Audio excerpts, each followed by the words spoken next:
ओम श्री साईनाथाय नमः। ओम साई राम। आपका स्वागत है श्री साई सच्चरित्र अध्याय 3 में, जो लाखों लोगों का जीवन बदल चुका है। लेकिन रुको, अगर आप सच में साईं बाबा की कृपा चाहते हो तो इस वीडियो को अंत तक जरूर देखें, क्योंकि इस अध्याय में छुपा है श्री साईं बाबा की स्वीकृति, आज्ञा और प्रतिज्ञा, भक्तों का कार्य समर्पण, बाबा की लीलाएं, ज्योतिषतम स्वरूप, मातृ प्रेम, रोहिला की कथा और उनके मधुर अमृत उपदेश।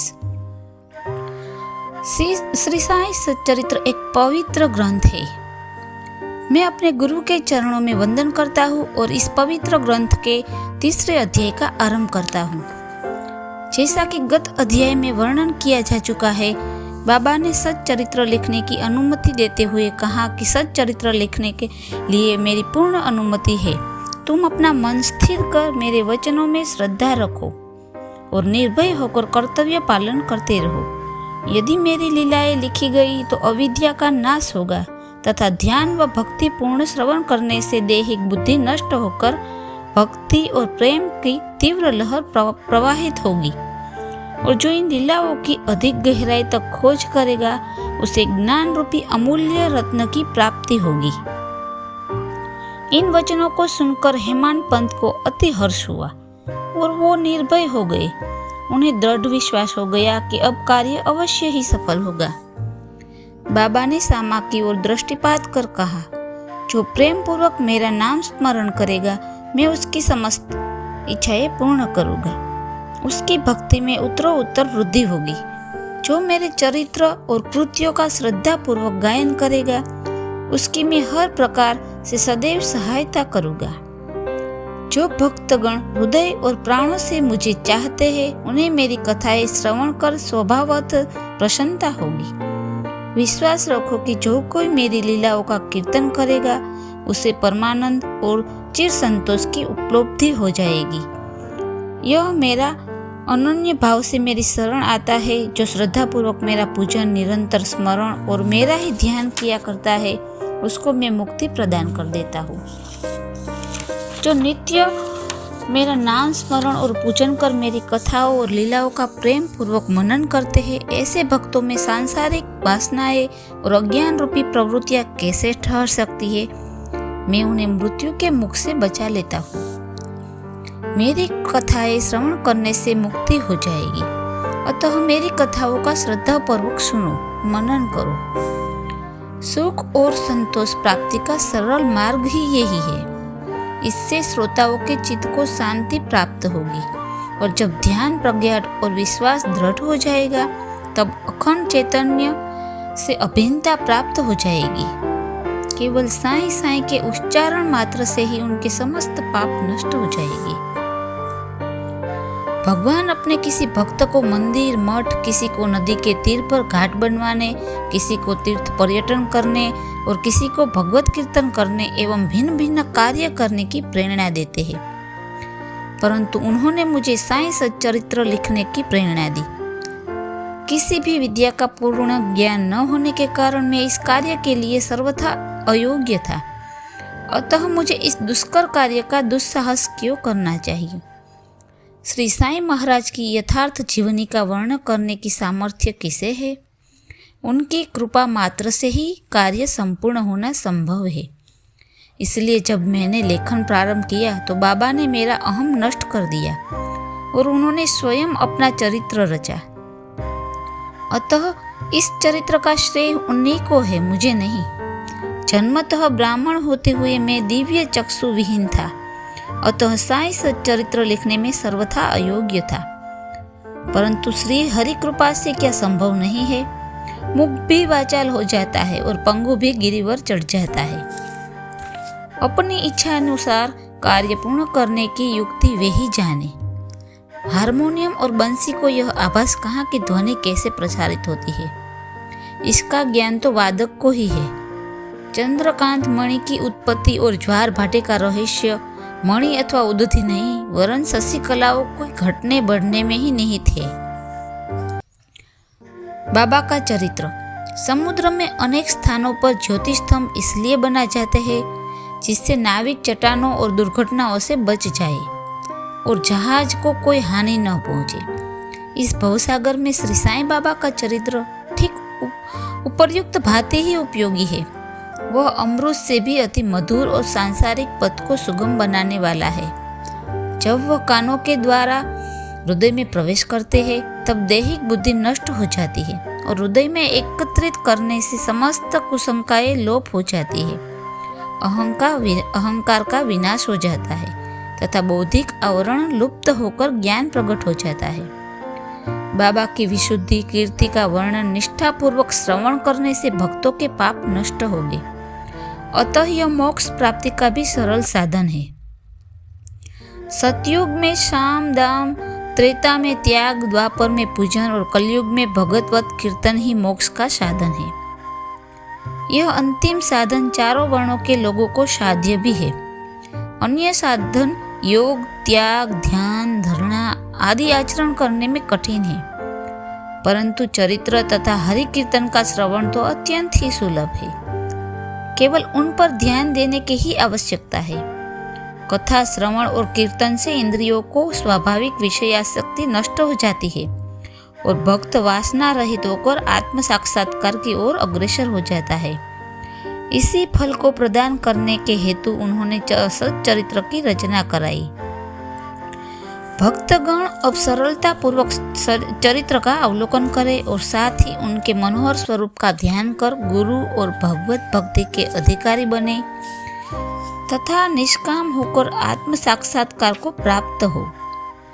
साईं सच्चरित्र का सफलतापूर्वक संपूर्ण होना यह साईं महिमा ही समझे। हमें तो केवल एक निमित्त मात्र ही बनाया गया है। मातृ प्रेम। गाय का अपने बछड़े पर प्रेम सर्वविदित है। उसके स्तवन सदैव दुग्ध से पूर्ण रहते हैं और जब भूखा बछड़ा स्तन की ओर दौड़कर आता है तो दूध की धारा स्वतः प्रवाहित होने लगती है। उसी प्रकार माता भी अपने बच्चे की आवश्यकता का पहले से ही ध्यान रखती है और ठीक समय पर स्तनपान कराती है। वह बालक का श्रृंगार उत्तम ढंग से करती है, परंतु बालक को इसकी कोई भान नहीं होता है। बालक के सुंदर श्रृंगार को देखकर माता के हर्ष का पारावार नहीं रहता।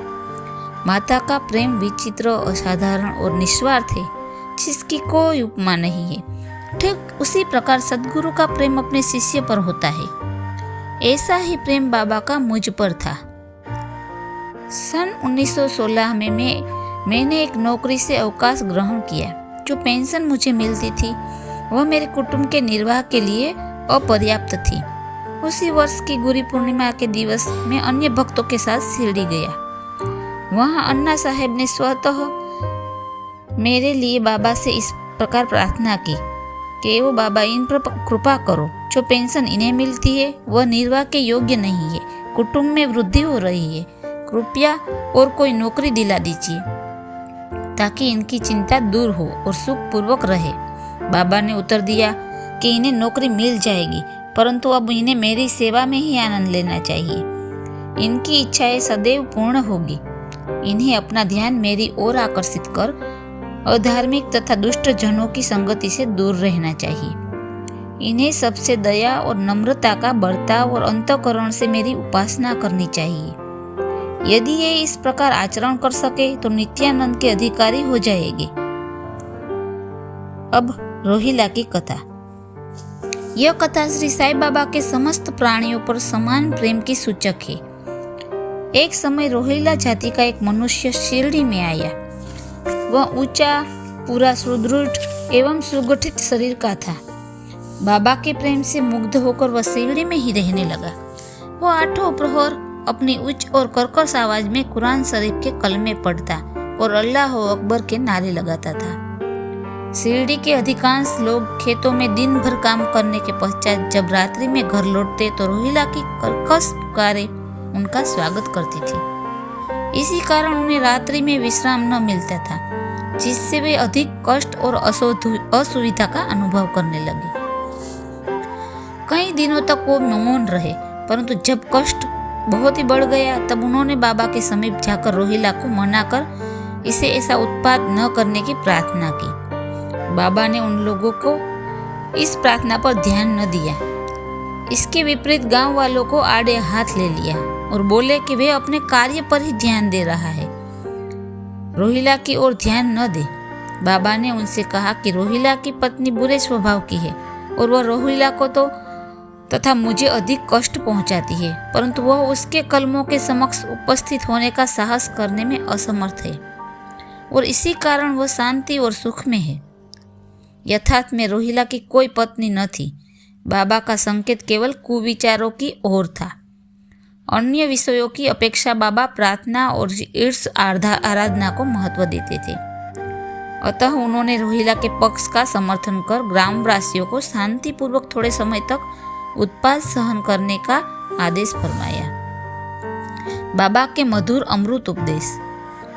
एक दिन दोपहर की आरती के पश्चात भक्तगण अपने घरों को लौट रहे थे, तब बाबा ने निम्नलिखित अति सुंदर उपदेश दिया। तुम चाहे कहाँ भी रहो, जो इच्छा हो सो करो, परंतु यह सदैव स्मरण रखो कि जो कुछ तुम करते हो वो सब मुझे ज्ञात है।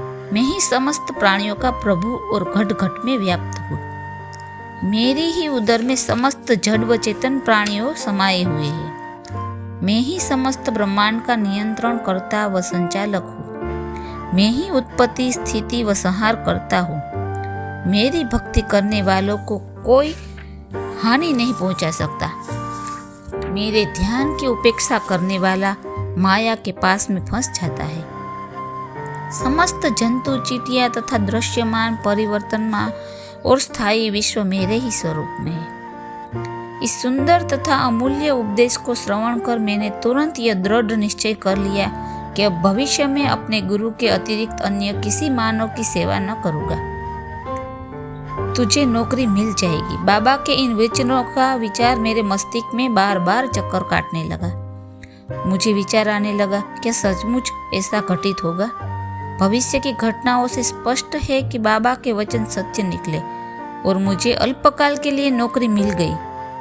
इसके पश्चात मैं स्वतंत्र होकर एक चीज से जीवन पर्यंत बाबा की ही सेवा करता रहा। इस अध्याय को समाप्त करने से पूर्व मेरी पाठकों से विनम्र प्रार्थना है कि वे समस्त बाधाएं जैसे आलस्य, निद्रा, मन की चंचलता व इंद्रिय आसक्ति दूर कर और एकचित हो अपना ध्यान बाबा की लीलाओं की ओर दे और स्वाभाविक प्रेम निर्माण कर भक्ति रहस्य को जाने तथा अन्य साधनाओं में व्यर्थ श्रमित न हो। उन्हें केवल एक सुगम उपाय का पालन करना चाहिए और वह है श्री साईं लीलाओं का श्रवण।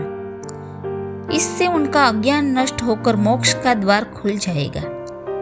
जिस प्रकार अनेक स्थानों में भ्रमण करते हुए भी लोभी पुरुष अपने गड़े हुए धन के लिए सतत चिंतित रहता है, उसी प्रकार श्री साईं को अपने हृदय में धारण करो। अगले अध्याय में श्री साईं बाबा के श्री आगमन का वर्णन होगा। श्री सद्गुरु साईनाथाय नमः। शुभम भवतु। ओम साईं राम। तो भक्तों, आज इस दिव्य यात्रा को आगे बढ़ाते हुए हमने श्री साईं सच्चरित्र का अध्याय 2-3 का पाठ किया। इस अध्याय में हमें यह जानने मिला कि साईं बाबा के अलौकिक व्यक्तित्व और उनकी कृपा का अनुभव भक्तों को कैसे हुआ। यह वीडियो उन भक्तों के लिए भी है जो पढ़ नहीं सकते, लेकिन साईं सच्चरित्र के दिव्य शब्दों को सुनकर बाबा की कृपा प्राप्त करना चाहते हैं। अगर आपको यह वीडियो पसंद आया हो तो इसे अपने परिवार और दोस्तों तक जरूर पहुंचाइए, ताकि अधिक से अधिक लोग साईं बाबा की शिक्षाओं से लाभान्वित हो सके। श्रद्धा और सबूरी के साथ जुड़े रहे, क्योंकि अगला अध्याय जल्दी आने वाला है। साईं बाबा के दिव्य लीलाओं को सुनते रहिए, अनुभव करते रहिए और उनके आशीर्वाद से अपने जीवन को मंगलमय बनाइए। ओम साईं राम, जय साईं राम। अगली कथा में फिर मिलते हैं।